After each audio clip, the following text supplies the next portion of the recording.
what I saw in China, my very first trip to China after 10 years of debating about China, I finally got to see China. And in fact, I think it was in 2018 or 2019, no later than 2019, we had an event here at Ashfield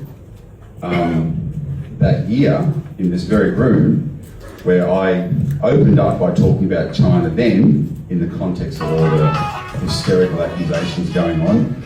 And I made the point from an economic standpoint then that it's probably not wise for a country to be so dependent on another country as Australia is on China. On the other hand, we're very lucky that it's China that is the country that we're dependent on, because China is making incredible progress economically. There's nothing like seeing a place for it yourself. And my main takeaway for an Australian audience is what I saw in China is this is not a country we want to go to war against. And not because it'll wipe us off the map, which it will, but because that's the last thing on its mind. This is not a country that's organised around war.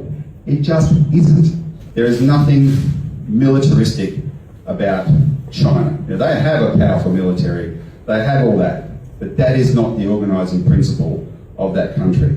Our great ally, the United States, is far more overtly militaristic than anything I saw in China. The Japanese Prime Minister a week or so ago, in answer to a question in Parliament, said that any action by China over Taiwan would be a survival-threatening situation. That's what she called it.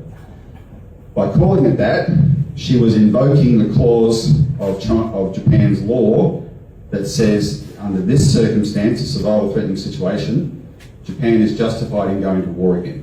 In that context, is this Prime Minister is part of a very disturbing trend in Japan of right-wing historical revisionists who deny their wartime atrocities in World War II and want to remilitarise Japan. Japan has a pacifist constitution. Article 9 of its constitution is completely unambiguous. It was a total renunciation of war. But 10 years ago, Shinzo Abe passed a law, succeeded in passing a law that was extremely controversial in Japan, that created this justification for going to war in a survival-threatening situation. It's not constitutional what he passed, but it's been accepted as constitutional. And when you read the Constitution of Japan and you read this law, you think this constitution is so unambiguous. Japan renounces the right to war and to have a defence force.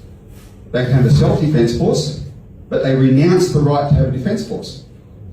So how come there's a law now that says they can go to war, and we know they've got a defence force because they've been training with Australia in Darwin in the Northern Territory on military exercises? Right? What has happened? Well, when you see such a contradiction in Japan, there's always one explanation, and that's the United States. Because the United States has a real influence over Japan and say, yeah, don't worry about that, make sure this happens.